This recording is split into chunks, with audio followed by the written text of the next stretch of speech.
Alors bonjour. Donc on a décidé de commencer à l'envers. C'est-à-dire que de dire pourquoi on est là ensemble. Et bon, j'ai rencontré Barbara Cassin, où on s'est rencontrés un peu par hasard ou par amitié au travers de personnes qu'on connaissait en commun, et pour faire quelque chose ensemble, qui était de faire une exposition au MUSEM il y a quelques années déjà, autour des questions qui intéressent Barbara, la traduction, et dont elle est, j'allais dire la spécialiste. Je ne sais pas. Et moi, la manière dont je travaille, c'est que je travaille, alors bien sûr avec les nouvelles technologies, mais surtout avec des gens, avec des paroles, avec des positions. Et Barbara souhaitait, et je suis moi-même une sorte de traducteur, d'une certaine manière. Mon travail dans la société, c'est faire qu'au travers d'expositions ou d'objets, on comprenne, on découvre, on s'étonne. Je crois que c'est ça mon travail. C'est pas forcément de faire des objets. Et pour nous, c'était l'occasion, justement à la fois, parce que Barbara écrit plutôt des textes, parle, fait se rencontrer, et l'occasion qu'on lui avait donnée, c'était de fabriquer un objet un peu différent, hors de son champ habituel, mais d'ailleurs maintenant, ça fait partie désormais de son champ habituel, de pouvoir aussi faire des expositions, comme elle a fait des spectacles, comme elle a fait en tout cas ou participer. Et ce qui m'avait plu, c'est que cette exposition, c'est pour ça que je vous montre la façade du MUSEM, elle s'est appelée, après Babel traduire, elle devait s'appeler Entre les langues. Oui, et même, on voulait l'appeler, enfin, je voulais l'appeler entre. Dans la polysémie du terme, ça voulait dire entre les langues et entrer. Et c'est de ça dont il s'agit. Quand on traduit, on entre ailleurs. Et donc, ce titre n'a pas paru tout à fait assez clair, et après tout, on peut le comprendre. Mais c'est dans cet entre qu'on s'est rencontrés. Voilà. Et moi, ce que j'aime aussi dans le travail, ou je ne sais pas si c'est du travail, la façon d'être dans la vie de Barbara, c'est effectivement d'être entre les gens, entre les langues, dans l'histoire, et, et d'arriver à cet endroit. Et on aurait écrit en très gros entre au MUSEM. Je pense que c'est très important comme engagement dans la vie. C'est-à-dire qu'il y a quelque chose, toujours dans la pensée de Barbara, qui est fait avec les autres et pour les autres. Enfin, et tout simplement parce que le sujet ou la matière qu'elle utilise est la philosophie en premier, mais une philosophie un peu particulière qui est une philosophie quand même ancienne et liée à la façon de dire le monde, et ben, elle nous concerne tous. Elle est une forme de simplicité, de poésie et d'engagement. Voilà, excusez-moi. Alors, en fait, Pierre aurait pu être le commissaire de l'exposition avec moi. C'est pas comme ça que ça s'est passé. Mais il a fait une chose extraordinaire dans le hall de l'exposition. Il a fait que tous les objets auxquels j'avais pensé, que j'avais convoqués au moins dans ma tête pour fabriquer cette exposition et que je n'avais pas pu avoir, soient présents. Et c'est véritablement la magie du virtuel. Alors ça, tu peux peut-être montrer le dispositif? Alors c'était un dispositif, bon je suis désolé, on s'est préparé vite parce que moi je rentre de Toulouse cette nuit. Et on a profité de cette heure supplémentaire qu'on avait aujourd'hui pour vous montrer de quoi il était question. C'était un mur d'images et qu'on peut feuilleter et qui se recompose sans arrêt. Je vais essayer de vous le montrer et je vais vous lancer l'application. En fait c'est une application, c'est vrai que j'ai accompagné Barbara tout au long de cette exposition. Pour se dire, parce qu'elle se posait la question comment on fait une exposition. Parce que c'est pas simple, passer d'un champ à un autre, toujours dans le. Et je vais vous montrer ce que c'était. Surtout qu'il y avait quelques certitudes. C'est-à-dire que la traduction, ça s'expose pas. C'est quoi ce truc abstrait? Un truc d'un télo parisien. Donc qu'est-ce que vous allez montrer à Marseille, qui va faire sentir ce que c'est que la traduction? Comme je définis la traduction comme un savoir-faire avec les différences, on était en plein dedans à Marseille. Et en fait, il y a eu plutôt trop d'objets. Des salles absolument magnifiques, avec des dispositifs qu'on avait faits pour l'occasion, mais aussi des objets extraordinaires. Par exemple, je m'occupe de philosophie grecque, de philosophie antique.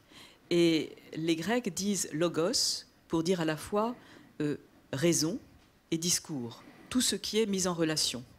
A sur B égale C sur D, c'est un logos. Bon. Et en même temps, eh bien, c'est pas seulement le discours en général, c'est leur langue. Donc, ceux qui n'ont pas le logos, ils n'ont ni raison, ils ne savent pas parler et ils ne parlent pas grec. Tout ça, c'est conjoint. Eh bien, on les appelle des barbares. Je suis extrêmement sensible à ce mot, puisque je m'appelle Barbara. Donc, les barbares, c'est ceux qui font blablabla. Eh bien, on avait dans cette exposition un magnifique mur qui était le mur des barbares, où on montrait autour d'un très très beau tableau blablabla. C'est un tableau, je ne me souviens plus de l'article. Bon, on ne peut plus le montrer, bon, ça ne fait rien. Un tableau vraiment beau, et autour, il y avait des vases grecs qui montraient des barbares. Et à côté, il y avait une poupée berbère, puisque c'est le même mot, berbère, blablabla, barbare, Babel. Et à côté, il y avait un caravanier, disons, pour les Chinois. Les barbares pour les Chinois, c'est nous, les longs-nez. Donc il y avait un caravanier au long nez. Et vous voyez, c'était de ça dont il s'agissait. C'est qui est l'autre, comment ça se passe, qui est-ce qu'on comprend, qui est-ce qu'on ne comprend pas, comment est-ce qu'on traduit. Parce qu'en fait, c'était un objet à la fois d'image et de document, comme je suis désolé, je suis en train de le manipuler très violemment, donc les images passent très vite. Mais c'était aussi un objet de parole, parce qu'effectivement, Barbara avait fait développer pour cette exposition un mur des mots manquants. Et ces mots manquants avaient été à la fois... Enfin, tu peux mieux l'expliquer que moi. Alors le mur, ça s'appelait la simesse du mot qui vous manque. On avait parcouru les associations, les prisons, et aussi les rues, en demandant quel est le mot de ta langue maternelle qui te manque le plus. Donc quand on demande ça à un Français, ça peut être un mot de français. Mais quand on demande ça à quelqu'un d'autre, par exemple à une femme arabe, elle nous avait répondu un mot que je ne saurais pas reproduire, et on lui demandait toujours « et pourquoi ?» Il disait « ben voilà, en arabe, je sais comment je l'aime. Je l'aime à vouloir mourir avant lui. » Donc c'était un seul mot. Voilà. Donc, et on avait inscrit ce mot dans les mots qui manquent. Et c'est tout cela qui était parlé. Et dans cet ensemble, parce que là vous le voyez sans son, c'est à la fois comme une archive, parce que c'est vrai que faire une exposition, finalement, c'est fabriquer un objet physique et qui est limité par la dimension des objets, qui est limité, bon, c'est essentiellement les pompiers qui font les expositions, par les passages qu'il faut délimiter pour la sécurité. Mais du coup, il est fini. Et par contre, imaginer une exposition, c'est un ensemble infini. C'est ce qu'on pense, ce à quoi on pense, comment on se le décrit, comment on le cherche. Et du coup, moi, ce que j'ai déployé, c'est plutôt ce que Barbara avait dans son ordinateur et son bureau, auprès d'elle, ses papiers. Et c'est ce qui m'intéressait, c'est de me dire, on peut avoir cet objet exposition, mais on peut aussi avoir cet objet de pensée qu'on partagerait. Et cet objet de pensée, c'est une archive vivante, et justement, qui, elle, potentiellement, pourrait, et relativement à la finitude de l'espace défini, est infini. Alors, c'est très beau parce que c'est une nouvelle définition de la réalité augmentée. On a sans arrêt essayé d'augmenter la réalité de l'autre, là.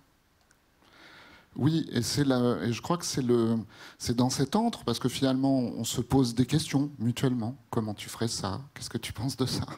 Comment tu dis cette autre chose? Moi, je pense, effectivement, Barbara est intéressée par la langue de l'autre, ou l'espace des langues, plutôt. Des langues en train de disparaître, des langues perdues, des langues aussi en train de naître. C'est ça qu'elle montre avec ce mur de ces mots manquants, enfin, parce que finalement, ceux à qui il manque un mot, ils nous l'amènent aussi en même temps, et de ces métissages. Et moi, j'ai beaucoup de plaisir à travailler avec elle, parce que je crois que je parle une autre langue qui est celle de l'image, ou celle des images.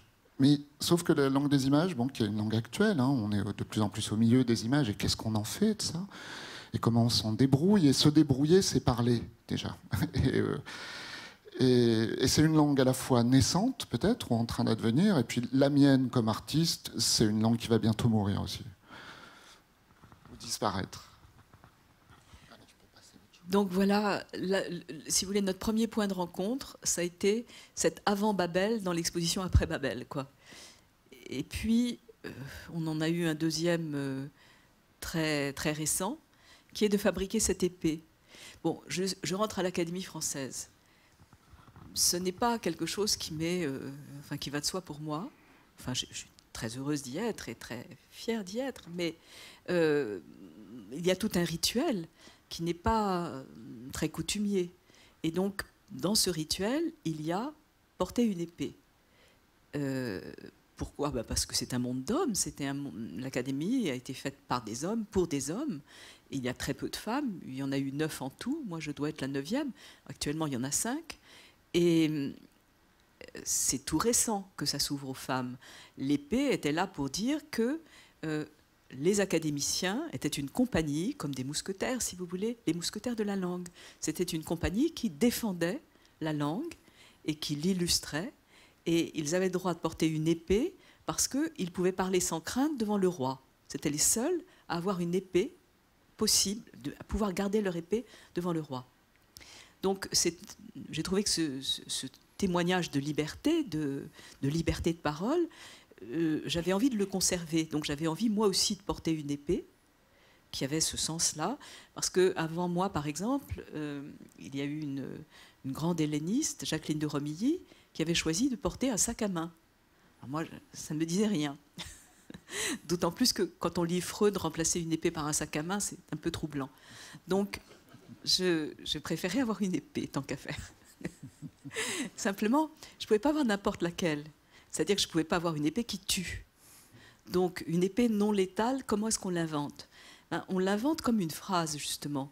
Et ce que représente cette épée, c'est une arme, mais qui se sert comme arme de la langue et de la culture. Et c'est une épée qui est comme une grande phrase, justement, qu'on a réussi à écrire ensemble. Alors, cette phrase, vous voyez, il y a 3 morceaux. Elle est composée de 3 morceaux.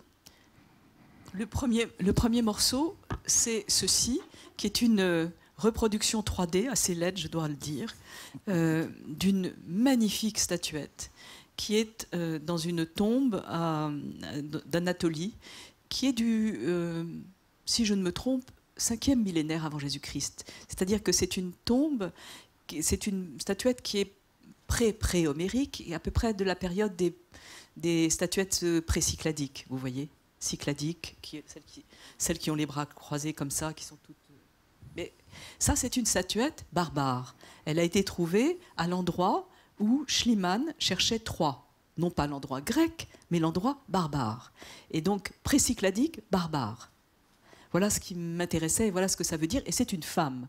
C'est une femme qui a vraiment les caractéristiques de femme, c'est-à-dire qu'elle a des seins en or, elle est visiblement très féconde, elle a une taille étranglée et des hanches, et en même temps, on ne sait pas si c'est une femme ou une déesse. Elle a une tête en croissant de lune, comme on dit. Et elle a des bottes d'or, je ne sais pas pourquoi, elle a des bottes d'or. Mais enfin, voilà. Et donc, je l'ai trouvée d'une beauté absolue. Je ne dis pas que sa reproduction 3D est d'une beauté absolue. Et puis, au centre, la suite de la phrase, donc cette phrase antique, la suite de la phrase, c'est un petit ordinateur. Là, Pierre va vous en parler. Oui, alors en fait, l'histoire de cette épée, effectivement, c'est l'histoire d'un énoncé. C'est-à-dire que Barbara m'a appelé, je pense que moi-même, j'imaginais pas forcément qu'elle rentrerait à l'académie, et elle n'en imaginait pas les conséquences. Et par exemple, en tout cas, ou comment on y rentrait, tout simplement. Et qu'il fallait avoir une épée. Elle m'a dit, il faut que j'ai une épée, et elle n'y avait pas pensé, je crois. Et du coup, elle m'a dit, je veux une épée lumineuse, une épée non violente, qui plaise à mon petit-fils. Et j'ai trouvé que c'était agréable qu'on puisse entrer de cette manière-là à l'académie, qu'une femme puisse y rentrer avec de la fantaisie, et puis en se posant la question, finalement, des préalables de rentrer à l'académie. Et ouais, je vais le refaire. Puis, alors oui, et cette épée est à la fois une sorte d'objet de recherche, parce que pendant une année, on a cherché comment réaliser cet objet. Au début, je lui ai dit, il n'y a que dans Star Wars que ça existe. Alors elle m'a dit, et je trouve que c'est un des traits de sa personnalité, eh ben on va les voir. Alors le problème, c'est qu'ils n'existent pas. Voilà. Et donc on a recomposé, et c'est pour ça aussi que cette épée finalement a pris cette forme, parce que c'est un objet de recherche. Au début, on a commencé à travailler avec le CNRS sur qu'est-ce que ce serait une lame lumineuse, des écrans. Il nous aurait fallu 15 millions d'euros pour développer un nouvel écran fin, très long, enfin voilà, des choses comme ça, qui est le prix de développer un écran aujourd'hui pour des téléphones ou des télés, et c'est des choses très standardisées, ce pas des objets de recherche. Et cet écran, effectivement, est un ordinateur qui contient tous les textes. Alors, je vais vous les passer. Alors, virtuellement tous les textes du monde, mais moi j'en ai choisi une vingtaine de textes et d'images qui sont des choses qui ont compté pour moi. Voilà, la première image, c'est une phrase de Derrida. Si j'avais à risquer, Dieu m'en garde, une seule définition de la déconstruction, brève, elliptique, économique comme un mot d'ordre, je dirais sans phrase, plus d'une langue. Donc chacun doit choisir une devise. Moi, j'ai choisi plus d'une langue. Ce qui, par rapport à l'Académie française, a pour moi beaucoup de sens. Ça veut dire que le français, d'une part, est à l'intérieur de lui plus d'une langue, qu'une langue, ça n'appartient pas. Ça veut dire la francophonie, ça veut dire énormément de choses. Et puis ça veut dire que le français ne serait même pas une langue s'il n'y en avait pas plusieurs. Donc on ne sait que c'est une langue que parce qu'il y en a d'autres. Et c'est quand on en parle plus d'une qu'on sait qu'on en parle une. Bon, donc voilà pourquoi plus d'une langue. Bon, déconstruction, peu importe, oublier, mais ça veut quand même dire déconstruire des évidences, y compris celles qu'on peut se faire sur l'Académie française. Alors là ça c'est le début de l'Iliade. Ménine, Aédée, Théa, etc. On peut passer ? Le début de l'Iliade, qui est le poème fondateur du grec, qui est la langue pour... Non. On en est... Excusez-moi, parce que je ne sais pas... La voilà. Chante déesse la colère d'Achille, fils de Pélée, destructrice, qui porta aux Achéens d'innombrables douleurs, jeta dans la destin d'âme vaillante, deux héros, fit de la proie de tous les chiens et tous les oiseaux, le dessein de Zeus s'accomplissait. C'est le poème, le premier poème qui a été écrit dans ce qu'on appelle la civilisation occidentale, la nôtre. Bon. Et là, c'est le début de l'Odyssée. Andra, moi, Enepe, Moussa, Polytropone, Osmala, etc. L'homme aux 1000 tours, muse, dis-le-moi, lui qui a tant erré après avoir pillé la ville sacrée de Troade, etc. Sur la mer, il a souffert tant d'angoisse en son cœur pour préserver la vie et le retour de ses compagnons. C'est le début de l'Odyssée, et le début de ces deux poèmes c'est une chose qui m'a passionnée parce que c'est l'instauration du grec. Et le grec, c'est la première fois que j'avais compris qu'il y avait une autre langue que le français. J'ai fait du grec très tôt. Là, c'était... Bon, j'avais fait de l'anglais avant. Mais avec l'anglais, on n'est pas sûr que ça soit vraiment une autre langue. On passe de l'une à l'autre. Tandis que là, c'était d'autres manières de découper le monde. Et c'est ça qui m'a tellement apporté. Là, vous avez le début, le fragment 6 du poème de Parménide, bon, qui est l'équivalent d'Homère, mais pour ce qu'on appelle d'habitude la philosophie. Donc c'est le moment d'entrée dans la philosophie, de même que Homère est le moment d'entrée dans la poésie. Et là, nous avions fait une mise en scène de Parménide en langue. Vous avez un anglais, un russe, un brésilien, Daniel Mesguich, une chinoise, moi-même, quelqu'un qui chantait, un aède, qui sait chanter le grec. Et voilà, Ulysse attaché à son mât, qui se fait attacher à son mât pour entendre son identité, dite par les sirènes, et la sirène se noie de fureur, elle se suicide. Voilà ce que dit Ulysse: liez-moi pour que je reste planté là au sol, droit sur l'emplanture, et que je sois maintenu en des limites qui partent d'elle. Et si on prend la chose d'après, eh bien vous voyez, cette même phrase, ou à peu près, elle s'applique dans Parménide, dans le poème de Parménide, à l'être, à l'étang. Donc l'étang, voilà le nouveau héros.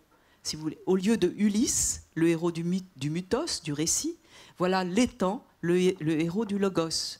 Et cette différence, ce passage de l'un à l'autre, c'est quelque chose qui m'a beaucoup occupée. Non, ça va. Voilà celui qui met Parménide en ridicule, si on veut, en expliquant que Parménide fait semblant, fait comme si il découvrait l'être, mais en fait, c'est parce que son poème dit l'être que l'être existe. L'être n'existait pas sans le poème. Et ça, c'est Gorgias, la sophistique, qui dit, voilà, l'être est un effet de dire. Une phrase de Ponge magnifique. Je vous laisse la lire. Ce serait le comble de la profondeur logique dans la phrase. Et vraiment la vie par la multiplicité infinie et la nécessité des rapports. C'est-à-dire que ce serait le comble du plaisir de la lecture pour un métaphysicien. Et la cuisinière, à sa façon, la pourrait trouver agréable ou comprendre. Si chaque mot, dans chaque phrase, prenait tous ses sens. Et vous voyez comment on est de la sophistique à la poésie, de la poésie à la psychanalyse. L'idée qu'un mot a plusieurs sens et que ça, c'est important, que c'est ça qui caractérise une langue, voilà une idée sur laquelle on peut s'arrêter. Ça, c'est Gorgias dans l'éloge d'Hélène qui dit que le discours performe les actes les plus divins. Et on peut rapprocher ça d'une phrase de Desmond Tutu, Commission Vérité et Réconciliation en Afrique du Sud, pour laquelle j'ai beaucoup travaillé grâce au CNRS. C'est un lieu commun de traiter le langage simplement comme mot et non comme acte. La Commission souhaite adopter un autre point de vue. Le langage, discours et rhétorique, fait les choses. Il construit la réalité. Vous voyez, vous êtes là dans cette dimension du langage qui construit, qui fait être. Et là, c'est le mur magnifique de la maison dans laquelle Desmond Tutu séjournait à Cape Town. How to turn human wrongs into human rights. Comment faire pour transformer alors les torts, les erreurs, etc.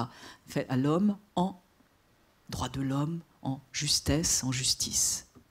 Et je vous parlais de Lacan, je vous parlais de la psychanalyse, voilà. Une langue, entre autres, n'est rien de plus que l'intégrale des équivoques que son histoire y a laissé subsister. Là, vous l'avez entendu avec right et wrong, que je ne sais pas comment traduire. Non. Le propre du langage, à savoir qu'il n'est tout uniquement occupé que de lui-même, tous l'ignorent. C'est pourquoi le langage est un si merveilleux mystère et si fécond. Que quelqu'un parle tout simplement pour parler, c'est justement alors qu'il exprime les plus magnifiques vérités. Vous comprenez pourquoi toute cette histoire de langue, qu'elle puisse se transcrire en images, qu'elle puisse exister autrement, pour moi, c'est quelque chose d'essentiel. C'est véritablement de la traduction. Et là, c'est une masterclass de traduction, véritablement, avec le psychanalyste, c'est la présence du sophiste à notre époque, mais avec un autre statut. Cette phrase de Humboldt qui est magnifique. En elle-même, la langue est non pas un ouvrage fait, clos, ergon, mais une activité en train de se faire, energeia. C'est pour ça que je suis contente d'être à l'Académie française. L'Académie française, elle fait un dictionnaire qui, quand il en est à la lettre Z, repart à la lettre A. Je trouve ça très très beau. Et vous voyez, là, c'est vendredi, nouveau verbe, nous vendredirons. Vendredir, nouveau verbe, c'est l'Algérie, vous l'avez reconnu, une manifestation en Algérie. Voilà l'invention d'un mot. Nous vendredirons. Bien, le langage, on croit que ça existe. Ben non. Ce qu'on rencontre dans la réalité, ce sont les langues. Les langues. C'est ça, la multiplicité, la diversité que l'on rencontre. C'est mal traduit d'ailleurs, il faudrait dire comme diversité. Voilà le mur des barbares dont je vous parlais. Bla bla bla, et puis des vases qui, vous ne les voyez pas d'assez près, mais qui représentent chacun un barbare grec, pour un grec. Et puis, ici, vous le voyez très mal aussi, c'est le caravanier européen pour les Chinois. Et voilà une très belle phrase. Oui, une phrase d'Hannah Arendt. S'il n'y avait qu'une seule langue... Je vais vous la mettre en grand.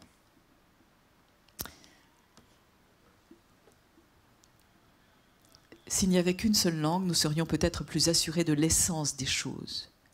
Cette équivocité chancelante du monde et l'insécurité de l'homme qui l'habite n'existeraient naturellement pas s'il n'était pas possible d'apprendre les langues étrangères. D'où l'absurdité de la langue universelle, contre la condition humaine, l'uniformisation artificielle et toute puissante de l'équivocité. Vous voyez l'importance de l'équivocité et la langue universelle, la pseudo-langue universelle d'aujourd'hui, c'est le globish, le global English, ce que la Commission européenne parle. Et c'est une langue d'experts, une langue qui est faite, dont les œuvres sont les dossiers de demande de subventions à Bruxelles, les soumissions, les submissions.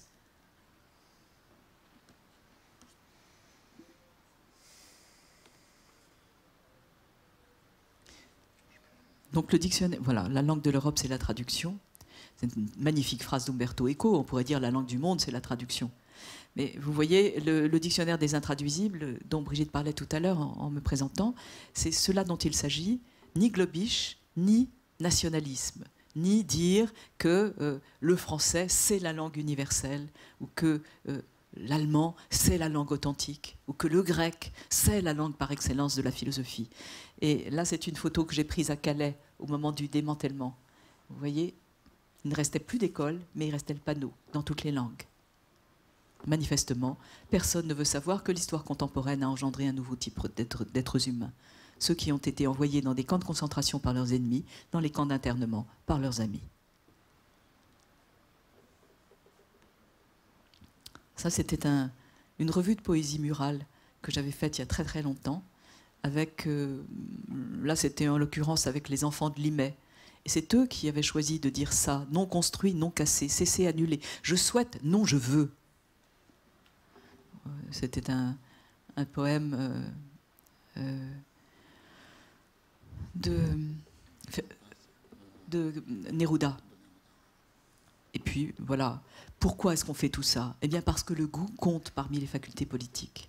S'il y a quelque chose à enseigner, c'est ça que voudrait faire mon épée, c'est enseigner la culture, c'est enseigner la langue, les langues, la diversité des langues, et avec tout ça, le goût.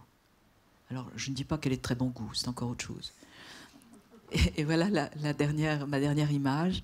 C'est une Braque avec on peut l'arrêter, que j'ai le temps de le lire. C'est Sisyphe oiseau poussant son rocher nuage. Et vous voyez dans le bleu, et le bleu là, c'est ce bleu là, c'est le nuage de Sisyphe oiseau. Et la phrase de Char qui est dessous me dit beaucoup, parce qu'elle explique ce que c'est pour moi, enfin elle explique ce que c'est qu'un païen. Et bon, si j'étais quelque chose, je serais volontiers païenne. Nous ne jalousons pas les dieux, nous ne les servons pas, ne les craignons pas, mais au péril de notre vie, nous attestons leur existence multiple et nous nous émouvons d'être de leur élevage aventureux lorsque cesse leur souvenir. Donc voilà ce qu'il y avait dans cette épée pour l'instant. Et moi, ce que je voulais dire, c'est que, enfin, moi, c'est ce que j'aime dans cet objet, parce qu'il nous, à la fois, il nous étonne, c'est que c'est à la fois un énoncé au début, un énoncé de départ, ou une question, ou un désir d'imagination. Et puis après, c'est le fait qu'on ait travaillé avec d'autres qui eux-mêmes ont dû se le dire ou nous l'ont dit à leur manière, finalement. Et comme vous l'avez vu là, parce que un des enjeux, et c'est pour ça que c'est un projet, en fait, cette épée, c'est pour qu'elle puisse... Parce que c'est embêtant d'avoir une épée. Nous tous, on pourrait... Enfin, c'est comme on n'a plus le droit de se battre avec, finalement. Et si on ne veut pas se battre avec, mais avec la langue, c'est un objet en trop. C'est un objet qui nous... comment on la tient, pourquoi on se promènerait avec, enfin bon... Et du coup, on a imaginé une sorte d'objet portable, se dire qu'on allait se poser la question de ce que c'était une épée aujourd'hui. Et effectivement, cette épée contient et contiendra la parole ou les textes, comme dit Barbara, tous les textes, mais aussi la question du dictionnaire et le fait qu'elle sert justement de rentrer en contact avec l'autre et aussi parler à l'autre et parler de la même chose ensemble ou parler à propos de quelque chose. Donc c'est à la fois un objet comme ça portable avec lequel un signal sans doute, voilà, un signal de regroupement et en même temps une sorte d'objet de projection et d'imagination. Alors si on a encore un tout petit peu de temps, moi j'aimerais dire ce qu'on va faire maintenant. Et ce qu'on va d'ailleurs peut-être essayer de mettre dans l'épée. Le dictionnaire des intraduisibles, donc intraduisible, ça ne veut pas dire ce qu'on ne traduit pas, ça veut dire ce qu'on n'arrête pas de pas tout à fait assez bien traduire. Bon. Et donc, le dictionnaire des intraduisibles, bon, il se trouve qu'il est en philosophie, mais ça porte sur des termes aussi simples que bonjour. Hein. Bonjour, en grec, ça se dit kairé, c'est-à-dire réjouis-toi, jouis. En latin, ça se dit valet, porte-toi bien. Et shalom, salam, ça veut dire la paix soit avec toi. Donc c'est pas la même manière d'ouvrir le monde. Vous voyez bien, rien qu'avec un mot aussi simple que ça, qui est parfaitement traduit. Traduisons par bonjour, ok.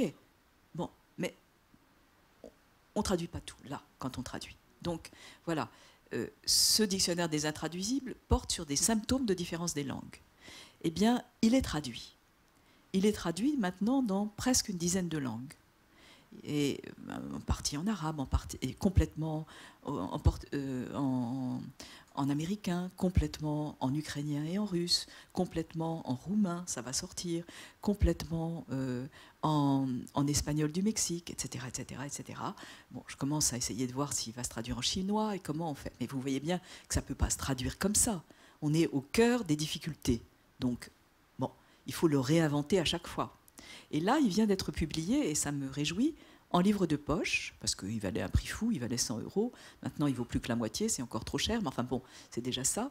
Et on a ajouté un cahier qui contient des nouvelles entrées qui ont été ajoutées dans les traductions et qu'on a retraduites en français. Par exemple, Maïdan, c'est un mot qui veut dire place publique, mais que les Ukrainiens ont réutilisé autrement. Donc il y a l'histoire de ce mot Maïdan. Il y a un mot extraordinaire, Erevrav en hébreu, qui veut dire, dans la Bible, ceux qui suivent le peuple juif quand il sort d'Égypte. Et qui aujourd'hui, dans l'Israël, dans la langue hébreu d'aujourd'hui, dit l'ennemi de l'intérieur. Bon. Donc vous voyez, on suit des choses comme ça. Et voilà des compléments qui sont dans la nouvelle version du dictionnaire. Bon. Moi, je voudrais juste rajouter, dans le fil de ça, on a eu à écrire le texte qui expliquait cet objet bizarre pour l'Académie et pour la presse. Et donc, j'ai écrit high-tech et maker. Alors, high-tech, dans le dictionnaire de l'Académie, ça a une traduction en français. C'est les nouvelles technologies. Mais maker, qui sont les gens qui pensent, qui fabriquent, qui pensent en fabriquant et en interrogeant pour trouver les nouveaux objets, comme on a fait, quoi. Et ben, c'est un mot, moi, que j'ai traduit pour une exposition qui leur était consacrée en bricodeur, par exemple, les gens du numérique, du code, Et ben, en fait, ce mot est manquant. Je pense que c'est à la charge de Barbara de le traduire.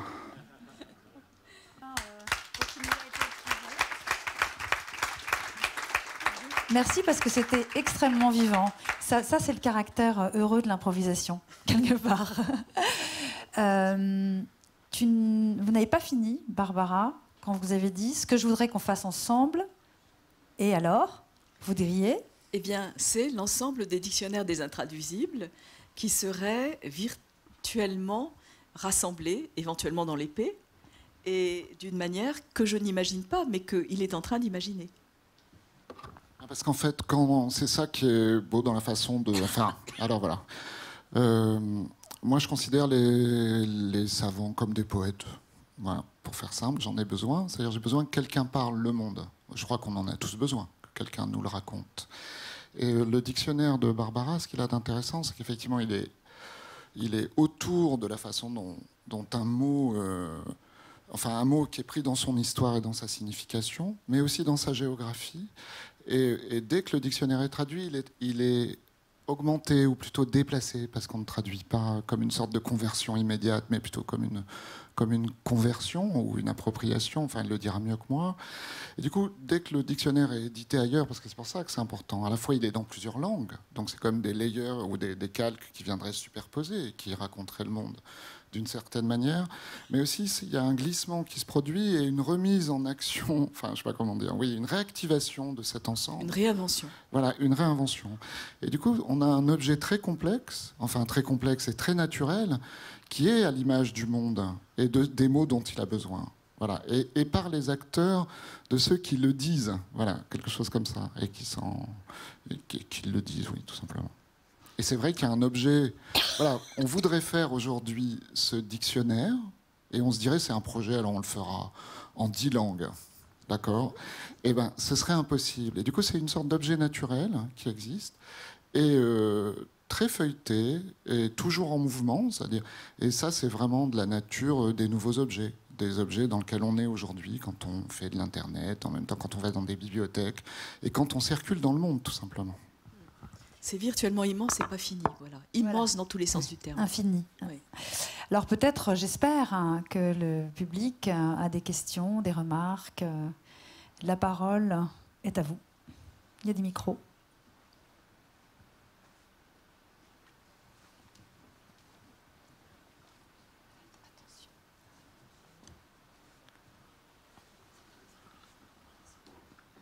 Bonjour.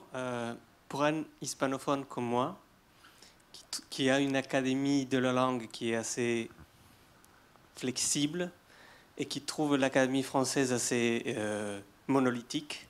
Comment vous conciliez cette ouverture au monde, à l'autre, aux langues, à l'évolution, avec cette fixité, pour ainsi dire, de l'Académie française? L'Académie de la langue espagnole norme aussi la langue. Elle travaille entre la norme et l'usage. Elle décrit la langue. Pardon? Elle la norme pas. Elle l'écrit. Elle décrit la langue, elle décrit les usages. Entre mais la norme et l'usage. L'Académie française norme l'usage. Et c'est la différence entre les deux académies. Peut-être, vous avez peut-être raison. Moi, je pense qu'il y a une dialectique entre la norme et l'usage, y compris dans l'Académie française, mais je ne la connais pas encore assez. J'appartiendrai à la commission du dictionnaire. Je pense qu'elle est lente, l'Académie française, vous voyez, le temps qu'elle a mis pour féminiser les noms de métiers. Et il a fallu que ça soit dans l'usage. Et à ce moment-là, c'est pour ça que je dis, elle navigue entre la norme et l'usage. C'est-à-dire que l'usage la devance. Et puis, elle le transforme en norme. C'est, si vous voulez, une autre impulsion que celle de suivre l'usage immédiatement. C'est peut-être plus lent. Ça ne veut pas dire que ça soit inutile.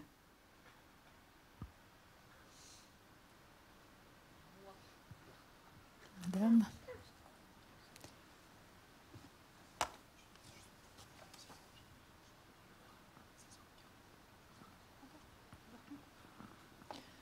Alors moi, j'aimerais faire une réflexion générale. Merci aux organisateurs. Nous rencontrons des gens exceptionnels. Hier, prix Nobel. Aujourd'hui, prix Nobel. Aujourd'hui, une femme, vous imaginez, une femme de l'Académie française. Merci aux organisateurs, c'est exceptionnel. J'ai, madame, une seule question pour vous, mais qui ne correspond pas en réalité aux questions que vous auriez aimé avoir, parce que c'est une question sur vos propos. Et je suis intéressée. Vous avez dit, Freud, si on passe de l'épée au sac, ça a une signification bien particulière. Quelle signification, madame? Merci. Oh, madame. Donc c'est ça, c'est la psychanalyse. C'est la psychanalyse. Oh, oui, madame. Moi, ça m'intéresse de savoir. Vous le savez déjà. Ah d'accord, je peux interpréter. Merci en tous les cas. Moi, en fait, j'avoue que je ne suis pas à fond pour l'Académie. En fait, j'y étais pas très attentif. C'est plutôt un manque d'attention. Mais c'est le fait que Barbara Hirant qui m'amuse et qui me régale. Parce que je pense qu'il faut réactiver les outils qu'on a. Les outils pour la langue, pour le public, pour la connaissance. Et c'est important, effectivement, que ce genre de discussions, qui désormais auront lieu à l'Académie, aient lieu. Voilà. C'est bien aussi quand la modernité rencontre l'absence de modernité, si je puis dire. La tradition. Oui, merci. Il me semble que Michel Serres, lui, avait choisi de ne pas avoir d'épée.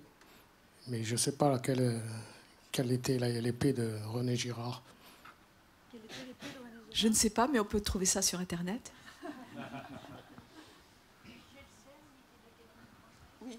Oui. Est-ce qu'il y a d'autres... Je pense qu'il en a une. Hein. Il en avait une, hein, Michel Serres. René Girard, je ne sais pas. Je pense qu'il en avait une. Je crois que tout le monde a eu une épée à l'Académie française. Hein? C'est vrai que les hommes ont des épées. C'est intéressant. Et après, mais comme en pensant que c'est normal d'avoir une épée, finalement. Et du coup, il y a une évolution au sein des épées et des signes qui vont choisir. Qu'une femme ait une épée, et de la façon dont Barbara s'est posé la question, en se disant à flûte, il me faut une épée. Voilà, ça fait une question. Et c'est en ça que je trouve que l'occasion, enfin moi, m'a intéressé. Parce qu'effectivement, que se dire que c'est normal d'avoir une épée aujourd'hui en tant qu'académicien, pour moi, c'est une bizarrerie. Enfin, en tout cas, je trouve que c'est une occasion manquée. Voilà. S'il n'y a pas d'autres... Non. S'il n'y a pas d'autres... Il y a quelqu'un qui... Non. Oui, non. Non, je vais vous donner le micro. Le temps que m'approche.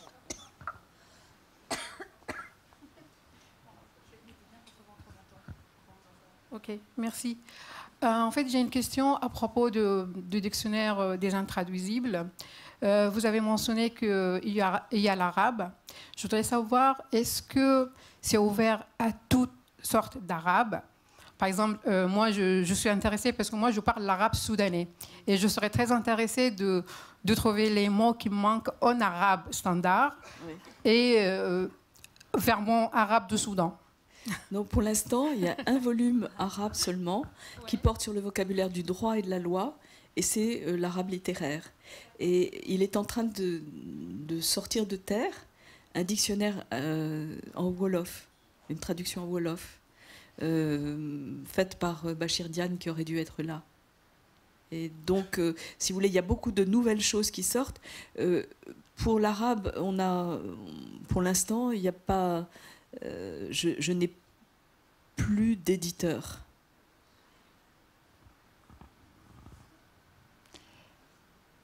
Bien.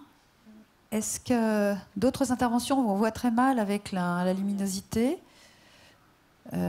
Si on n'a pas, moi je vais me permettre une petite dernière et je l'adresserai à Pierre Giner en particulier. Et j'ai envie de lui demander, est-ce que c'est pas trop écrasant de travailler avec quelqu'un comme Barbara Cassin et d'essayer d'être son traducteur en images?